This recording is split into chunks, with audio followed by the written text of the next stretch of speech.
Mövzumuz təxminən 1 milyon vətəndaş 1996-cı ildə paylanmış, amma istifadə edə bilmədiyi vauçerlər, yəni çeklərlə bağlı mülkiyyət hüququnun tanınmasını tələb edir. Mövzu sosial şəbəkələrdə geniş müzakirə olunub hal-hazırda. Bəzi ekspertlər çeklərin rəqəmsal formada, blockchain əsaslı tokenlər kimi yenidən dövrəyə buraxılmasının mümkünlüyünü gündəmə gətirirlər.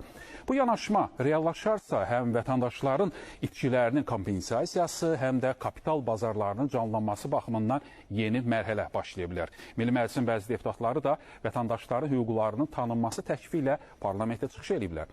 Bu təşəbbüs real görünürmü və vətəndaşların vauçerlərlə bağlı haqları doğrudan olaraq qaytarıla bilər? Mövzunun müzakirəsi Milli Məclisin deputatı Aydın Hüseynovla davam etdiririk. Aydın müəllim, buyurun, eşidirik sizi. Uzun illərdən sonra yenidən bu reallaşa bilərmi? Yeni mexanizm varmı sizcə? Məlumdur ki, Ulu öndərimiz Heydər Əliyevin birbaşa rəhbərliyi ilə ölkə iqtisadiyyatının inkişaf etdirilməsi üçün bir çox önəmli layihələr və proqramlar qəbul olundu. Bu proqramlar içərisində önəmli istiqamətlərdən biri də özəlləşmə prosesinin həyata keçirilməsi idi. Və o da məlumdur ki, vətəndaşlar əldə etdikləri vauçerlər vasitəsilə bu özəlləşmədə iştirak etdilər. Özəlləşmənin həyata keçirilməsi özəl sektora sahibkarlığa çox müsbət töhfəsini vermiş oldu. Və indi 1 milyona yaxın təqribən hesablamalara görə vauçerlər öz aktivliyini itiribdir. Bu həm də qanunu baxımından artıq hüquqi baxımından da bunlar aktiv deyil. Bu məsələlərin gündəmə gəlməsi və aktiv olması üçün yeni hüquqi bazanın yaradılması deməli vacibliyi ortaya çıxır. Uzun illərdir ki, Heydər Əliyevin rəhbərliyi ilə həyata keçirilən dövlət əmlakının özəlləşdirilməsi prosesində vətəndaşlara verilmiş pay çeklərinin, yəni özəlləşdirmə çeklərinin hüquqi dəyəri və istifadəsi məsələsi açıq qalır. O qeyd edib ki, bu məsələ artıq 10 minlərlə ailənin mülkiyyət hüququ və sosial təminatı ilə bağlı ciddi bir problemə çevrilib. Deyir, bizim özəlləşdirmə paylarımız, yəni miras əmlak paylarımız qanunla təsbit olunmuş hüququmuzdur. Onları satmamışıq, itirməmişik. Sadəcə dövlət bu hüquqların reallaşması üçün şərait yaratmayıb. Qanun açıq şəkildə deyir ki, bu paylar dövlət əmlakının özəlləşdirilməsində ödəmə və tədavül vasitəsi kimi işlədilməlidir. Deyir, təəssüf ki, bəzi məmurların səhlənkarlığı və ya məqsədli addımları nəticəsində bu hüquq illərlə bloklanıb. Müraciətdə qeyd olunur ki, 1995-ci ildə qəbul olunmuş dövlət əmlakının özəlləşdirilməsi haqqında qanun və Ulu Öndər Heydər Əliyevin 1996-cı ildə imzaladığı 450 sayılı fərman bu sahədə hüquqi bazanı müəyyən edib. Həmin sənədlərə əsasən özəlləşdirmə prosesində dövlət əmlakının ən azı 65% vətəndaşların pay çekləri vasitəsilə bölüşdürülməli idi. Tahir Axundov bildirir ki, bu prinsiplər 2004-cü ildən etibarən bir sıra fərman və qaydalarla, qərarlarla pozulub, nəticədə isə vətəndaşların qanunla verilmiş hüquqlarının həyata keçirilməsi qeyri-mümkün olub. Qrupun üzvlərinin sözlərinə görə həmin dövrdə prezident administrasiyasına rəhbərlik edən Ramiz Mehdi və onun ətrafında toplanan bəzi məmurlar Heydər Əliyevin imzaladığı hüquqi sənədləri səhv formada şərh edərək və ya məqsədli şəkildə fərqli istiqamətə yönəldirək özəlləşdirmə prosesini də ləngidiblər. Deyir, biz bunu açıq şəkildə dövlət səviyyəsində hüquqi səhv hesab edirik. Əgər bu səhv olmasaydı, bugün 42 min ailə öz haqqını tələb etmək məcburiyyətində qalmazdı. Qrupun təmsilçiləri qeyd edirlər ki, Heydər Əliyevin imzaladığı sənədlərdə açıq şəkildə göstərilir ki, özəlləşdirmə payları ödəmə vasitəsidir. Onlardan imtina və ya dayandırılma qanunla belə konstitusiyaya ziddir. Dövlət bu hüquqları qorumağa borcludur.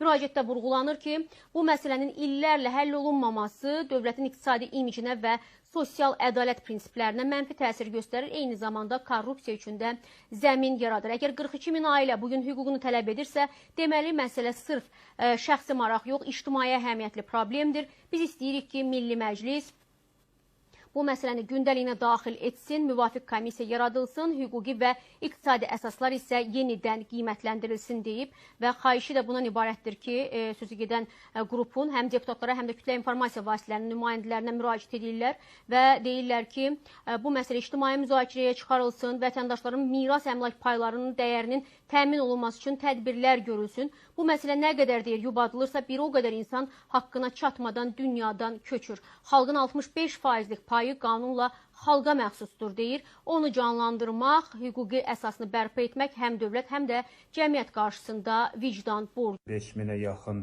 insan gəlib öz hüququnu tələb etmək üçün imzaladılar. Onlardan 1000-ə yaxın şəxs iddia ərizəsini imzaladılar, digərləri isə üçüncü şəxs olaraq işə daxil olmaq istədiklərini bildirdilər.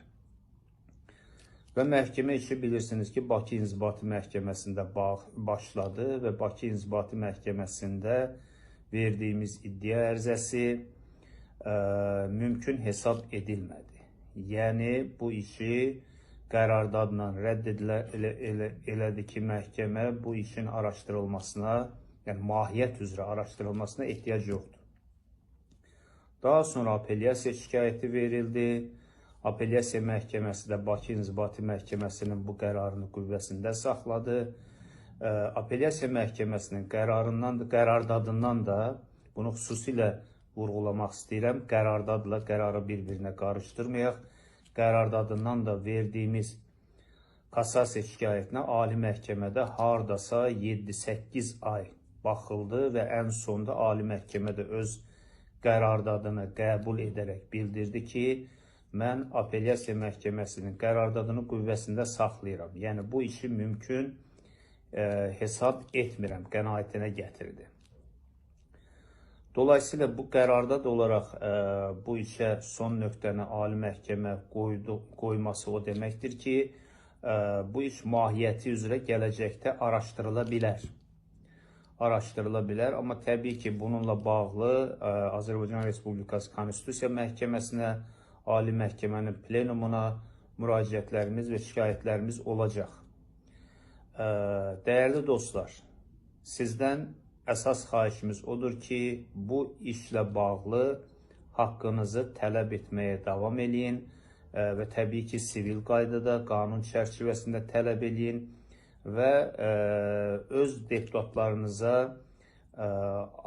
Milli Məclisə yazılı müraciətlər göndərin, deputatlarınızla gedib şifahi qaydada görüşün və onlara da bu barədə məlumatlar verin və bilirsiniz ki, artıq son gəlişmələrlə birlikdə 30-a yaxın deputat bu haqq tələbimizi dəstəkləyir və bu səsin, bu haqlı tələbin Cənab Prezidentə çatması ilə bağlı bütün hərəkətlər edəcəyini bildirirlər. Bu deputatların sayı daha çox olarsa, təbii ki, Milli Məclisdə bir qanun təklifi ola bilər və bunun yanında bilirsiniz ki, özəlləşdirmə ilə bağlı yeni bir qanun layihəsi var ki, həmin qanun layihəsində bu barədə bir bənd əlavə oluna bilər və dolayısıyla haqqımız öz yerini tapa bilər. Ona görə də təbii ki, burada dayanmağa ehtiyac yoxdur.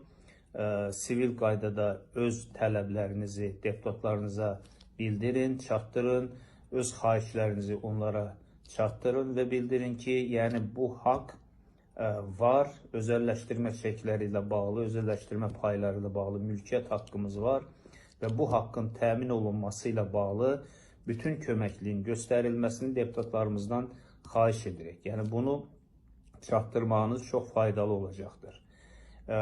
Eyni zamanda təbii ki, bu məlumatların bir-biri ilə paylaşmağınız, bir-birinizə məlumat verməyiniz də internet şəbəkələrində, internet resurslarında paylaşmağınız da faydalı olacaqdır. Bilirsiniz ki, bu deputatların müraciətlə bağlı bir yazılı müraciət forması da var. Bu müraciət forması bizim bu videonun